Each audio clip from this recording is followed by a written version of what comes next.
কবিগুরু রবীন্দ্রনাথ ঠাকুরের আফ্রিকা। উদ্ভ্রান্ত সে আদিম যুগে স্রষ্টা যখন নিজের প্রতি অসন্তোষে নতুন সৃষ্টিকে বারবার করেছিলেন বিধ্বস্ত, তার সেই অধৈর্যে ঘন ঘন মাথা নাড়ার দিনে রুদ্র সমুদ্রের বাহু প্রাচী ধরিত্রীর বুকের থেকে ছিনিয়ে নিয়ে গেল তোমাকে আফ্রিকা।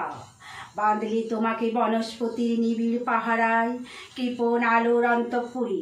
সেখানে নিভৃত অবকাশে তুমি সংগ্রহ করছিলে দুর্গমের রহস্য, চিনছিলে জল স্থল আকাশের দুর্বোধ সংকেত, প্রকৃতির দৃষ্টি অতি জাদু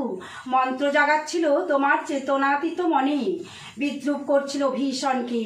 বিরূপের ছদ্মবেশে, শঙ্কাকে চাচ্ছিলে হার মানাতে, আপনাকে উগ্র করে বিভীষিকার প্রচণ্ড মহিমায় তাণ্ডবের দুন্ধুবি নিনাদে। হাই ছায়াবৃতা কালো ঘোমটার নিচে অপরিচিত ছিল তোমার মানব রূপ, উপেক্ষার আবির দৃষ্টিতে এলো লোহার হাত করি নিয়ে, নখ চাঁদের তীক্ষ্ণ তোমার নেকড়ের চেয়ে এলো মানুষ ধরার দল, গর্বে যারা অন্ধ তোমার সূর্যহারা অরণ্যের চেয়ে, সভ্যের বর্বর লোক নগ্ন করল আপন নির্লজ্জ মানুষতা, তোমার ভাষাহীন কন্দনে বাষ্পাকুল অরণ্য পথে পঙ্কিল হলো ধুলি, তোমার রক্তে অশ্রুতে মিশে দস্যু পায়ের কাঁটা মারা জুতোর তলায় বিভৎস কাদার পিণ্ড চিরচিহ্ন দিয়ে গেল তোমার অপমানিত ইতিহাসে। সমুদ্র পাড়ে সেই মুহূর্তে তাদের পাড়ায় পাড়ায়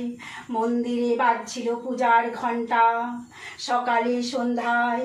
দয়াময় দেবতার নামে শিশুরা খেলছিল মায়ের কোলে, কবির সঙ্গীতে বেজে উঠেছিল সুন্দরের আরাধনা। আজ যখন পশ্চিম দিগন্তে প্রদোষকালে ঝঞ্ঝা বাতাসে রুদ্ধশ্বাস,